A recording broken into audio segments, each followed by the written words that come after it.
Have you ever wanted to know how to manage your money, but you felt like everything you read was just jibber jabber and you didn't have anyone who spoke in your language and you wish you could have like a big sister to help you out?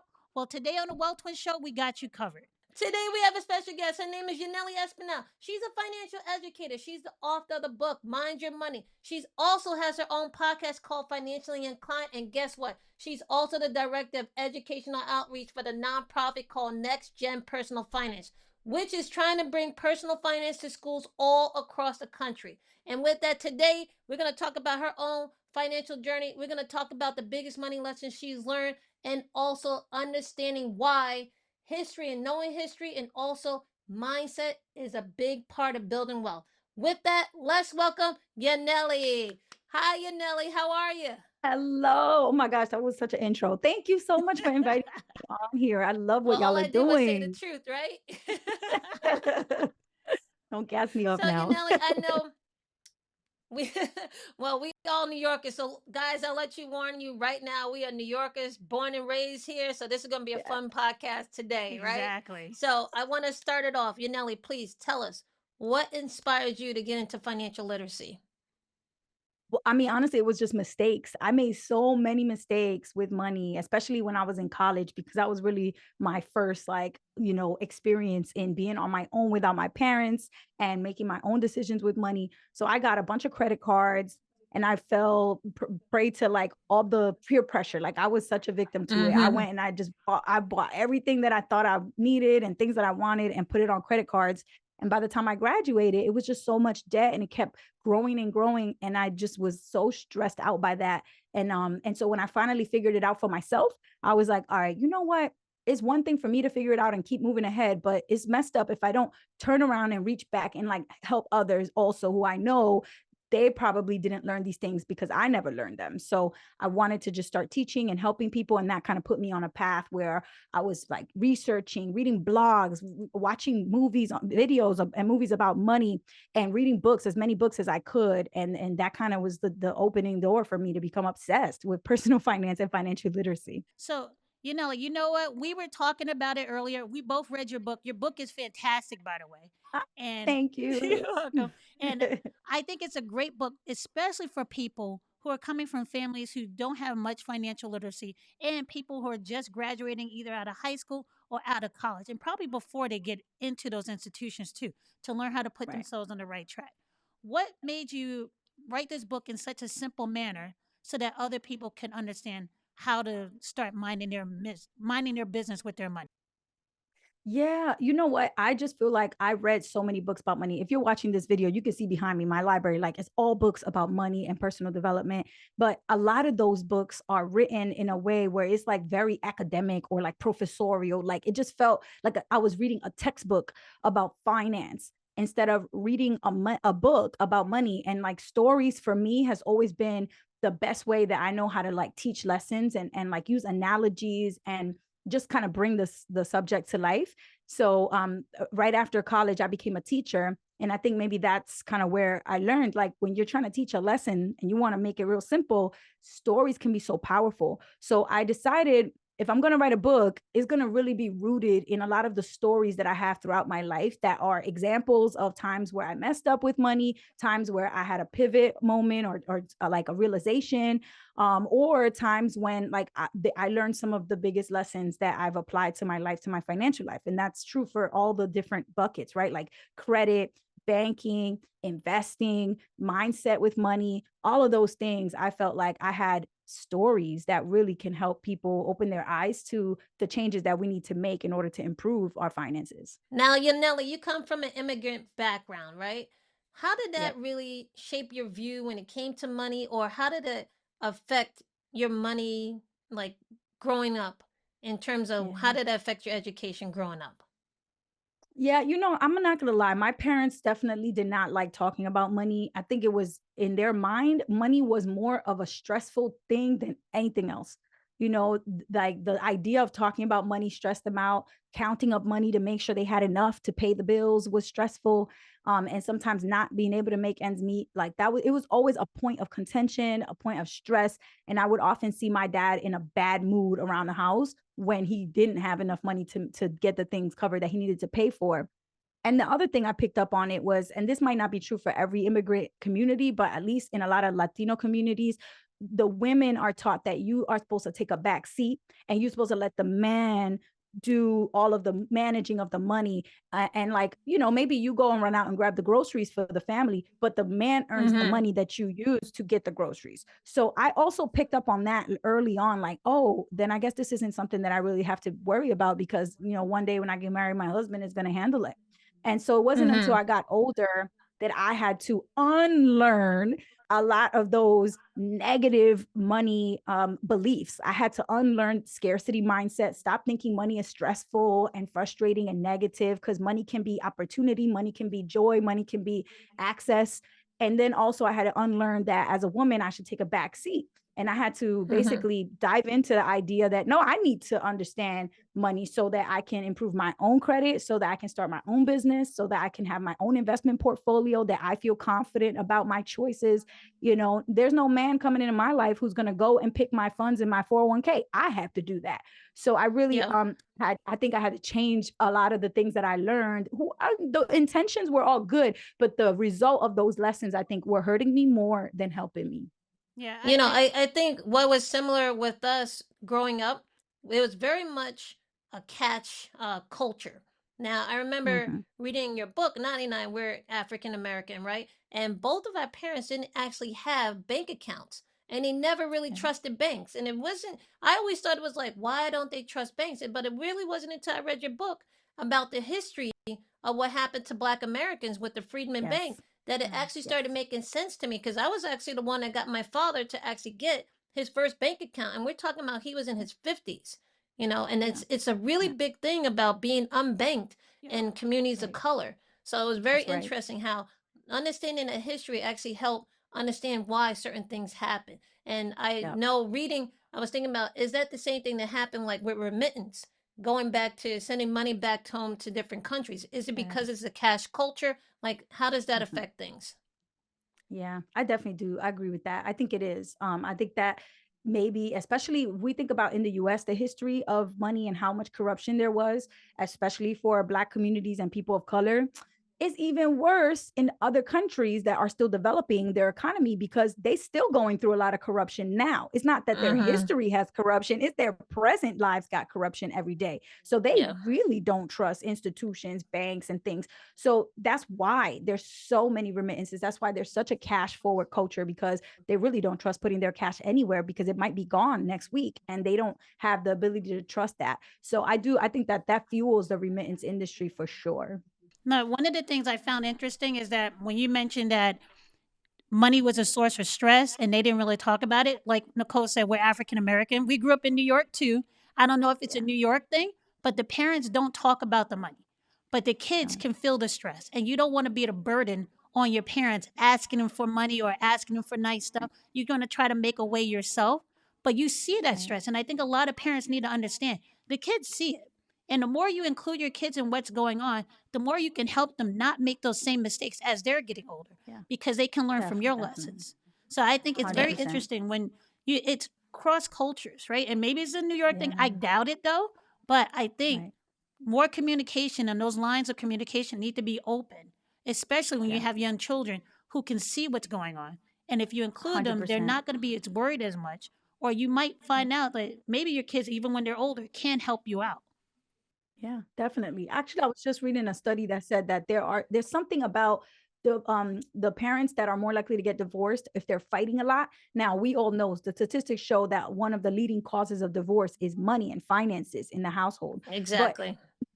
besides that, there was a study that showed that the more parents are fighting and the more unhealthy their relationship is, the more you can actually tell, not from interviewing the parents, but from interviewing the child. You can actually look at the child. Yeah, you can look at the child's emotional state and nervous system and basically that's an indicator of whether their parents are healthy or not in a healthy relationship. So think about it. If your parents are not good with money and they're fighting all the time, even if they don't do it right in front of the kids will still pick up on that energy, the vibes, and the way the parents are talking to each other or treating each other.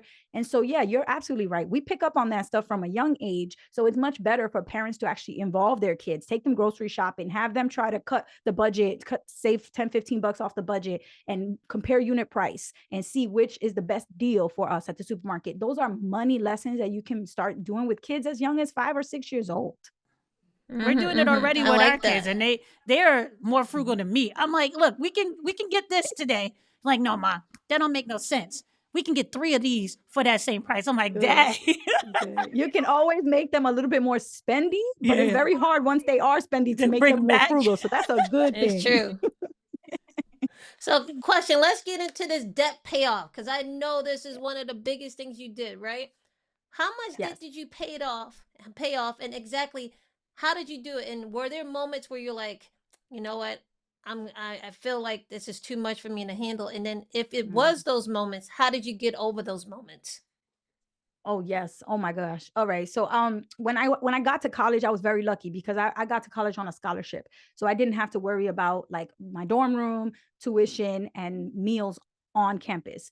But everything else outside of that, I had to come up with the money myself. So that's when I started using credit cards to buy things because I just didn't, I knew that my parents were not going to have the money. So I couldn't call home and say, Mom, Dad, send me money because they just didn't have it. So that's when I was working like multiple jobs and I would use that cash to pay things that either were cash only and I couldn't use my credit card, or I would use it to pay the minimum due on all my different credit cards.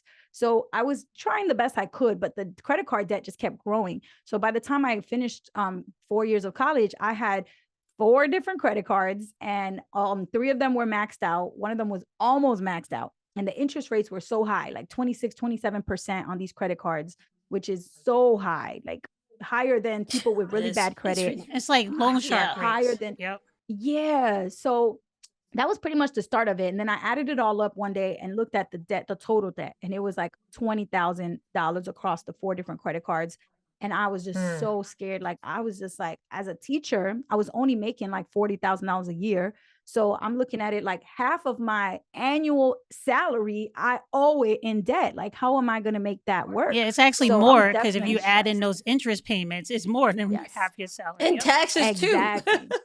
Exactly. After you take off the taxes, right? So it was the math like was very frustrating. And that's when it opened my eyes to like, okay, I guess I didn't realize what I got myself into and I want to figure this out. So I started reading my statements. I started reading the credit card agreements, doing research online. And that's when I was like, wow, like this credit arrangement was terrible, but I didn't know any better. And I didn't feel like I had very many options. So this was the route that I took. And so I started paying them off like basically doing super frugal living. Like I cut anything that was not necessary or needed. I was like, cut. I stopped getting my nails done. No more mani pedis. Like I stopped buying makeup. I stopped buying clothes and shoes. I was like, nope. Like if it's not food or getting to and from work, I'm not spending money on it. No, but everybody's And You I probably had just your like, money knew Yaneli's on it. not Your fun to your be mind was around on right it. now.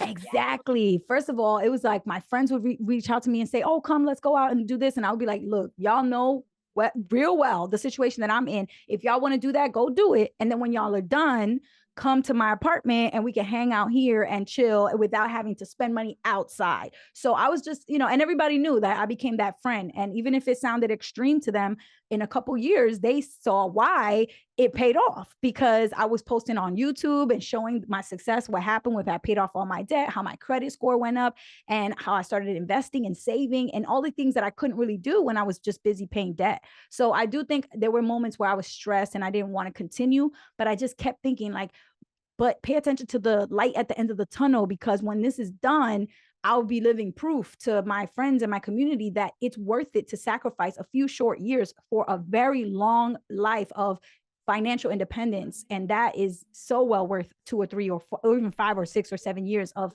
a little bit of like stress and not being able to enjoy everything because it's going to pay off in the long run.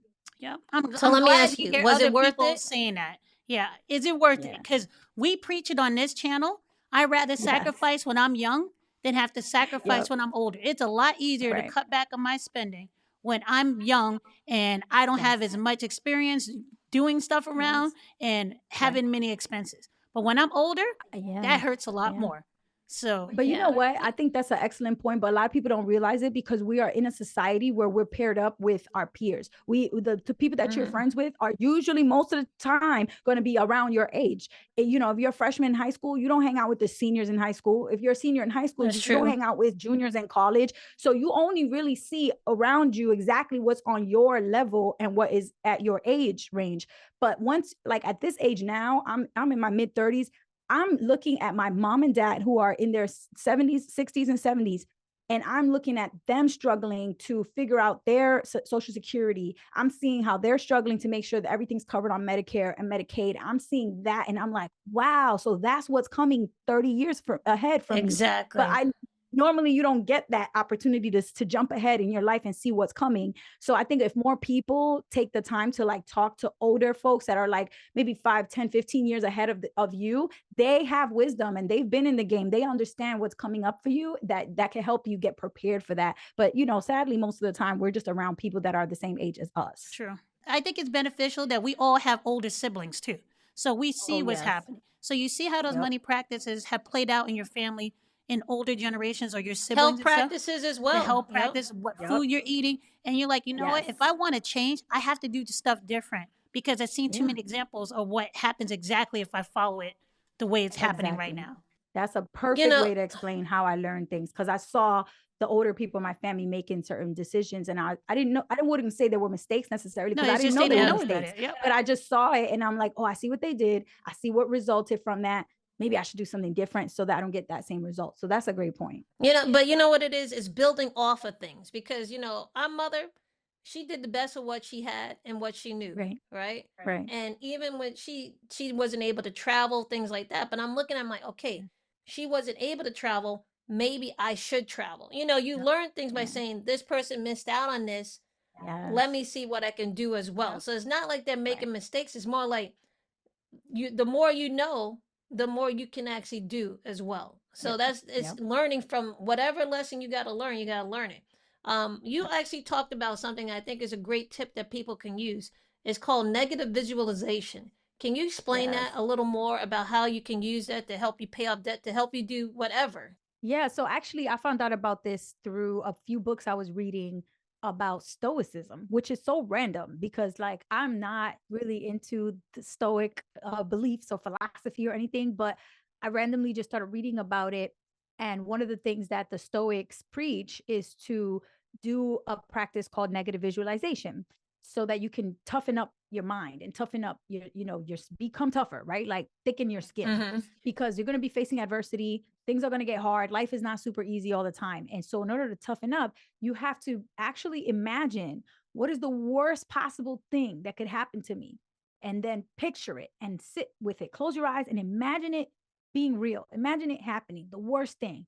Like if you love someone, that person dies in an accident, or if you lose your job and you have nothing, right? And you sit and really imagine it, picture it happening, that person is gone from your life, they're no longer alive, and you actually imagine these things happening, because the more you do that, the more you are actually able to face it if it were to actually happen, because you've actually thought about it before. But most people, what they do is they protect themselves to stay in their perfect, comfortable, ideal world. They say, oh, no, no, I don't want to think about that. God forbid. I don't want to think about, the people I love dying. I don't want to think about losing my job. I don't want to, let's not talk about that. That's bad.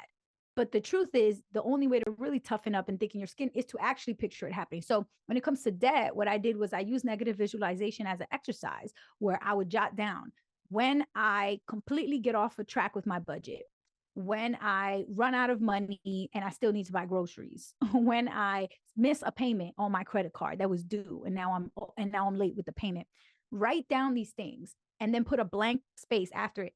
I will blank. So, what are you going to do when these bad things happen? Because the worst thing you can do is sit down and come up with a debt repayment plan. Every month, I'm going to send this payment on this day, and I'm going to pay off the highest interest rate, and I'm going to do all these things.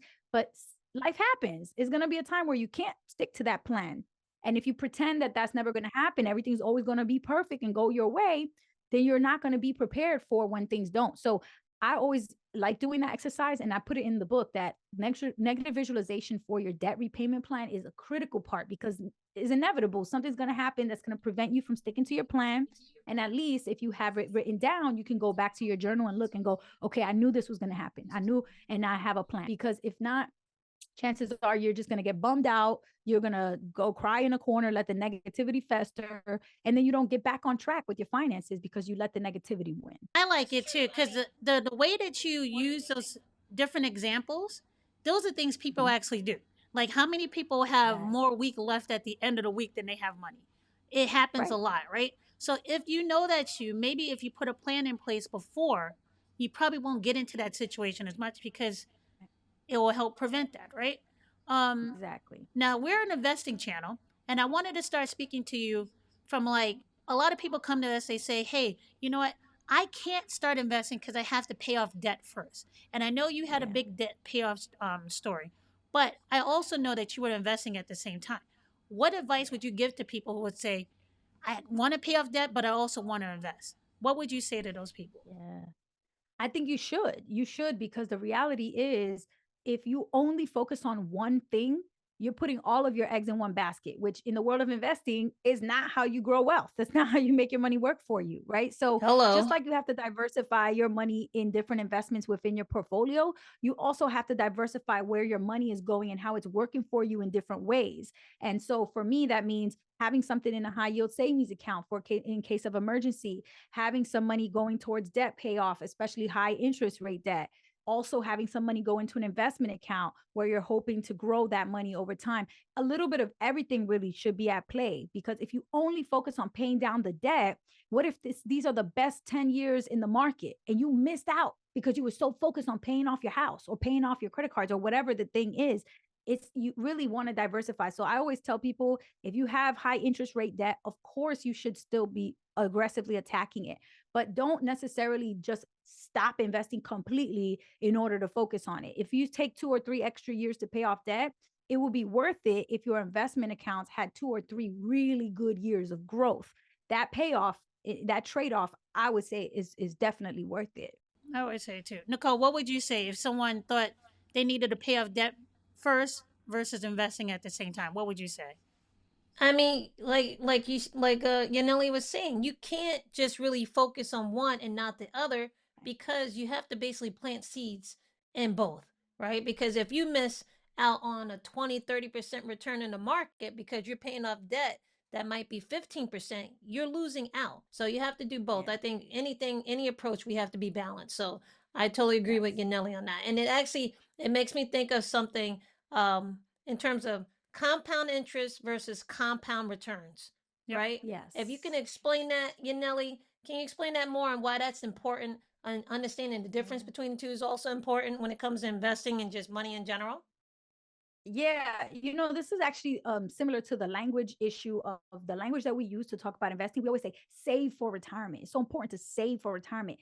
No, saving is not going to get you where you need to be to retire with dignity. You have to invest for retirement. And so the same difference between talking about saving versus investing is a similar thing of talking about compounding interest versus compounding returns, because returns are generated in the market. Returns come from investments where you don't actually know how they're going to perform, but you're doing your best in terms of trying to research and come up with a portfolio that will hopefully grow over time. And that's obviously a really great way to focus on cash flowing appreciating assets. But at the same time, a lot of people overemphasize compound interest, which is only you're going to get in a bank account and a savings account, and upfront exactly how much that's going to be, because the bank will tell you this account right now is paying 4% or it's paying 2% or 3%.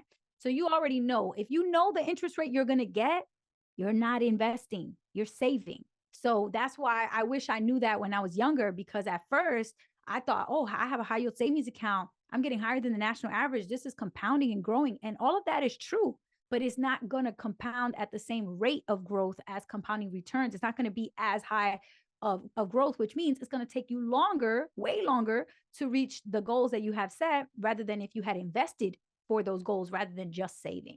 Yeah, we've talked to a lot of people, and we know a lot of people are more comfortable keeping their money into bank accounts. we say it's good to keep your money in the bank accounts, but up to a certain point, right? Yes. You have to start investing. And many Yeah. people don't understand with these high yield savings accounts, that interest rate that they're paying you, that introductory rate sometimes, it's only up to a certain amount of money that you have in that account. It's going to drop sometimes. So you have to read Yeah. the fine print. But if you're really interested in building your wealth, yeah, use that high yield savings account, but also invest your money so you can get a better return in the market. Okay. You don't have to be risky. You go for safer securities, but you're also taking on a little more risk to get more bang for your buck. That's right. I tell you, I had a few situations where people close to me, either my family or a family member of a friend, that had 90,000, 120,000 cash in their checking account or savings account at the Getting bank. nothing. Getting And it nothing. just breaks my, they get nothing. Yep. I'm like, They it loaning that breaks my money out. heart They loaning that money out probably to to someone, the bank. probably to you Right. Yep. at the 7% Mhm. rate. You know? That's exactly right. And but that, you know what it is a lack of education, because in the financial literacy education that you actually get when you're learning about how money works, you actually learn the way banks and credit unions make money, and the way they do it is by taking deposits from us depositors and lending it out. But when you don't understand that, you think your money's sitting pretty in the bank. No, No, that's why no, it it's takes being three put days to to get work. back to you. It take 3 days for that check to Exactly. clear. Everybody knows they Yes. using Yep. So that. if they're investing it, it's for a reason. You should also be investing your money. So I agree. I think anywhere from 3 to 6 months, maybe 9 months of emergency savings in a bank account, great. A high yield savings account, great. But beyond that, now you're just playing around. You're leaving that money to sit and not actually create wealth for you and your future generations. Now, you know what? Talking about financial literacy and leaving money on the table, just not understanding how what happens with your money is bringing me up to fees. Now, I know Nadia Mhm. and I, we can't stand We fees. hate And I want fees. to know, how do you feel about fees and why it's important to understand how fees affect your money and your wealth? Yes.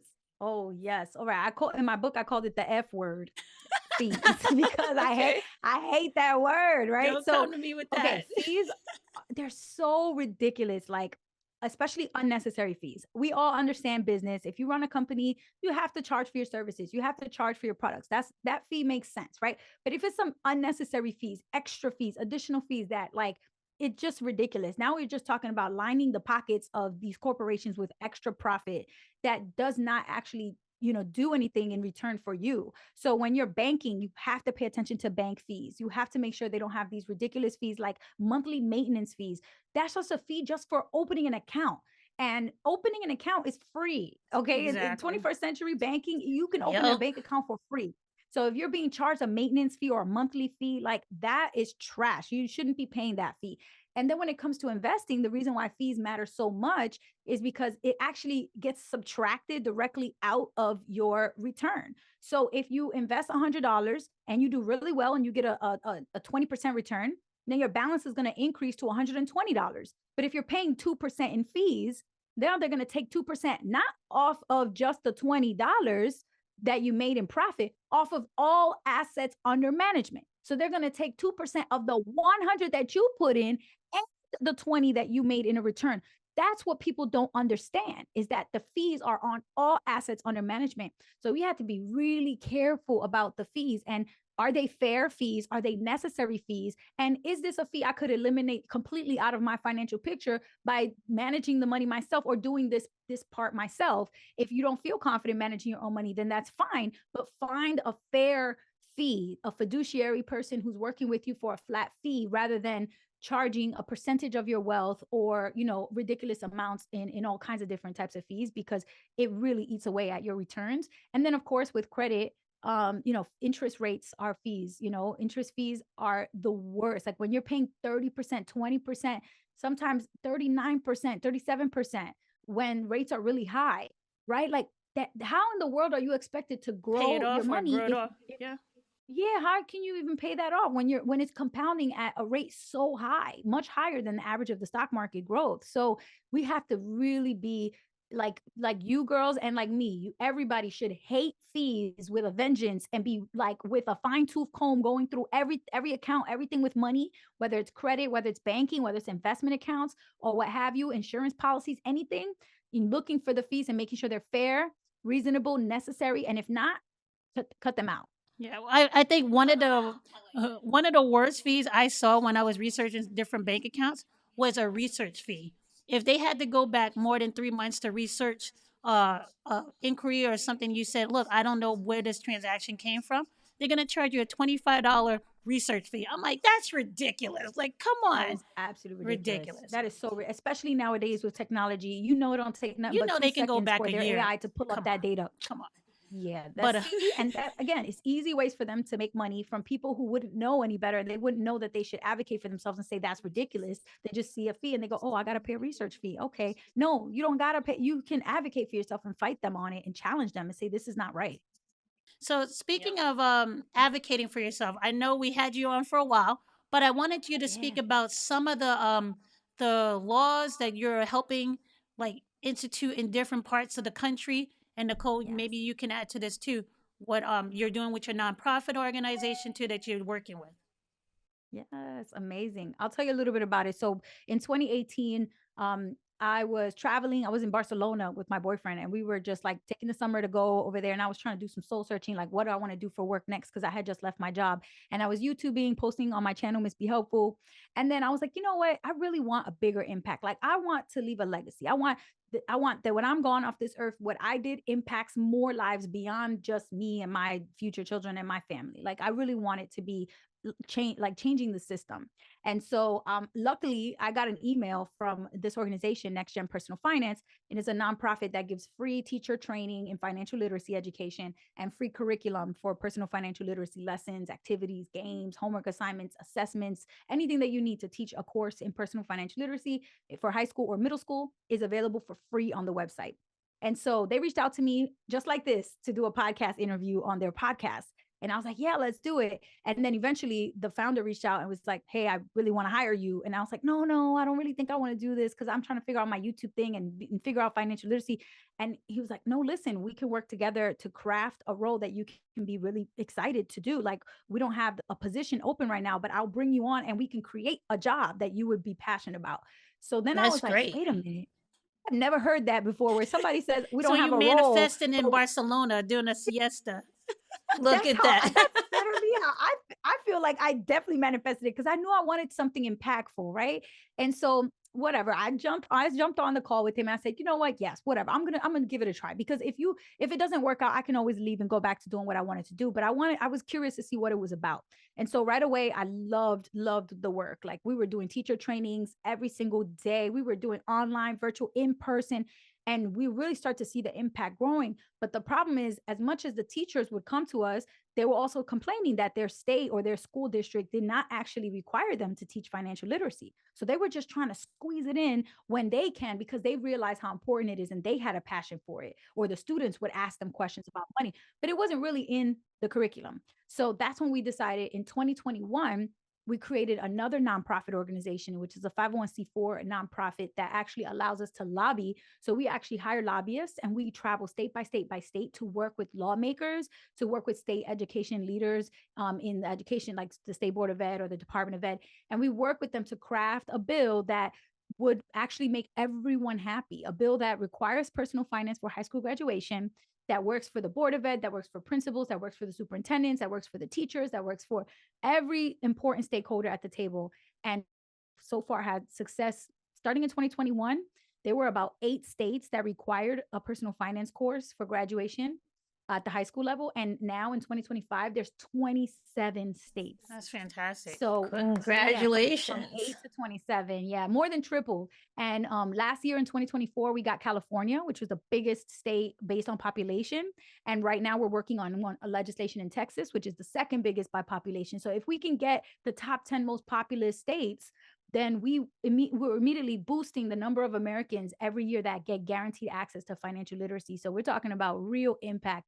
And it makes my hair stand up. I can't even believe I'm part of this effort. Like I wish I had a class on this when I was in high school. Nobody taught me anything about money in high school You or learned the hard college. way. You learned the So hard way. that part, That's the hard yes. knock life we all had. Yep. Yeah. And Mm. I'm like, this is fantastic because, like you said, we didn't learn anything about this in school. So at least these Right. kids are going to get a little bit of a leg up than we had. And hopefully it would drop some of these debt numbers, the student loan figures, something that Yes. everyone needs. And if the earlier you can get that education, the better. Yeah, definitely. So actually in 2018, no, back in 2008, during the Great Recession, the first state ever to require this class for graduation was Utah. And they were looking at the Great Recession and looking at people struggling. And also they had the highest rate of delinquencies on home, on like people not being able to pay for their homes or their cars and things. So they had a high rate of bankruptcies. And so the government Mm-hmm. in Utah, the local government said, you know what? How can we fix this? How can we help? And so they decided to make financial literacy required for high school graduation. 10 years later, in 2018, the state auditors did a report that looked at the 10-year longitudinal study and said, let's look at the students before 2008 that never got the financial literacy class. And then let's look at the ones from 2008 to 2018 that did get it. And the results are wild, like better savings rates, higher credit scores, lower interest on debt when it comes to student loans. They are much savvier. They're getting federal student loans first before private student loans. They have less credit card debt. I mean, just across the It's board, fantastic. doing better financially because they got access to the class. So, yeah, to your point, like it does make a big difference in your financial behaviors and your financial situation the earlier you get that exposure.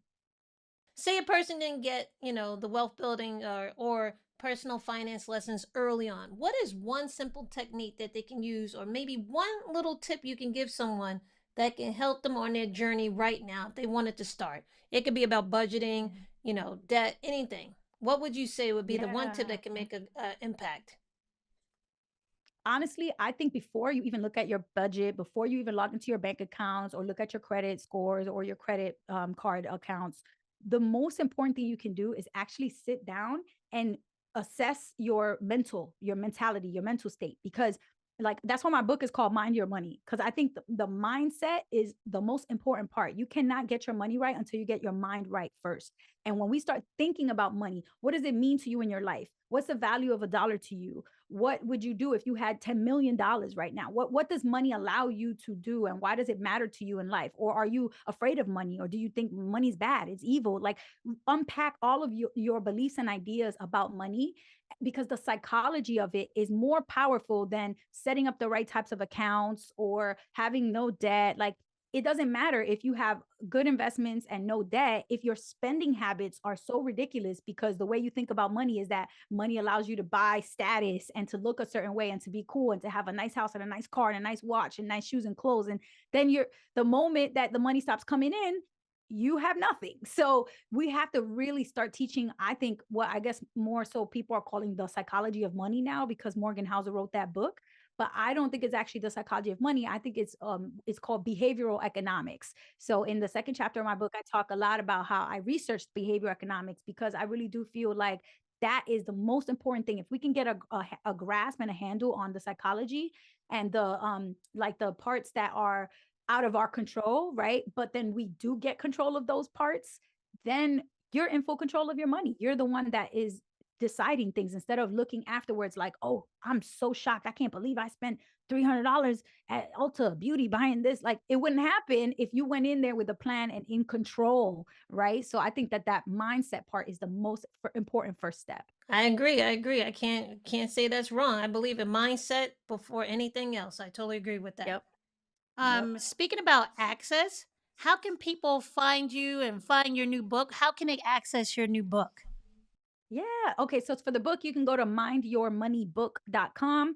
There's a little descriptor of the book. There's a short video that you can watch to learn more about my story. And the chapters are broken down with like more information about what's in the book. There's also a free guide that pairs with the book, which gives like the top recommendations that I have, different links and resources in there, social media content creators like you that people should follow. All of that is for free at mindyourmoneybook.com, and also a link to go purchase the book. Yeah, I would say if people wanted to follow up more with you, where can they find you? What's your social media handles? Tell us more about the podcast handles. What are those? Yeah. Okay. So if you want to reach out to me on social, on every platform, I'm at Miss Be Helpful, MISSBE Helpful. And if you wanted to learn more about the financial literacy education work that I do, ngpf.org, which stands for Next Gen Personal Finance.